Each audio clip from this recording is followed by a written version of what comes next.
అరే నేను మొన్న బెటర్ కాల్ సాల్ చూసిన. బెటర్ కాల్ సాల్ అంటే ఏమనుకుంటున్నావు? బ్రేకింగ్ బ్యాడ్ లో లాయర్ సాబ్ ఉంటాడు చూడు, సాల్ గుడ్ మ్యాన్. ఆయన స్టోరీ. ఆయన అసలు పేరు జిమ్మీ మెక్గిల్. ఆయన ఏం పని చేస్తుండే అనుకుంటున్నావు? ముందు మన పారడైస్ హోటల్ బయట నిలబడి బాస్ 120 में ఒరిజినల్ రిబన్ లేలో అని చెప్పి అందరినీ స్కామ్ చేస్తారు చూడు, అది చేస్తుండే ఆయన. ఆయన నోరు తెరిస్తే మాట్లాడుతుండా, జిమ్నాస్టిక్స్ చేస్తుండా, మనకు అర్థం కాదు. ఏం టాకింగ్ పవర్ అనుకుంటున్నాను? ఆంబే కంపెనీని అమెజాన్ కి అమ్మేస్తాడు. ఇక లాయర్ అంటే ఏం ఖతర్నాక్ లాయర్ అనుకుంటున్నాను? ఆయన మీద చేతబడి కూడా పనిచేయదు. నువ్వు ఎవరివైనా ఉండని, ఎట్లనైనా ఇరుకు, దేంట్లోనైనా ఇరుకు, ఎంతసేపు అయినా ఇరుకు, అన్న వచ్చిందంటే తీస్తాడు నేను బయటికి, అంతే. ఆ డ్రెస్సింగ్ కూడా ఏం డ్రెస్సింగ్ అనుకుంటున్నాను? నువ్వు చిన్నప్పుడు పుల్ ఐస్ క్రీమ్లు ఎన్ని కలర్ తిన్నావు చెప్పు? అన్ని కలర్ షర్ట్లు వేస్తాడు ఆయన. ఇంట్లో శని ఉన్నాక బయట వాళ్ళనేమంటాం? మీ అన్న ఉంటాడు ఒకడు చక్కని, వానికి కరెంట్ అంటే భయం, ఆడో పిచ్చోడు. వానికి లాయర్ కావడమే ఇష్టం లేదు. బెటర్ కాల్ సాల్ విలన్ గల్లే హైలైట్. దీంట్లో మెయిన్ విలన్ అంటే గస్ ఫ్రింగ్ అని ఉంటాడు. వాడు పుట్టడమే సైలెంట్ మోడ్ లో పుట్టిండాడు.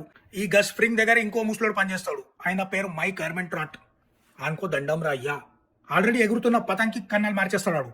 ఆంతో పెట్టుకోవద్దు. బ్రేకింగ్ బ్యాడ్ లా గంటలు కొట్టే ముసలోడు తెలుసు కదా, టింగ్ టింగ్ టింగ్ టింగ్ అనుకుంటా, ఎత్ర సలమంక వాడున్నాడు దీంట్లో. వాని మేనల్లుడు ఒకడు ఉంటాడు, లాలో సలమంక అని. లాలో సలమంక ఎట్లా అనుకుంటున్నాడు? నవ్వుకుంటా నీ ఎక్స్రే తీసేస్తాడు మొత్తం కింది నుంచి మీద దాకా.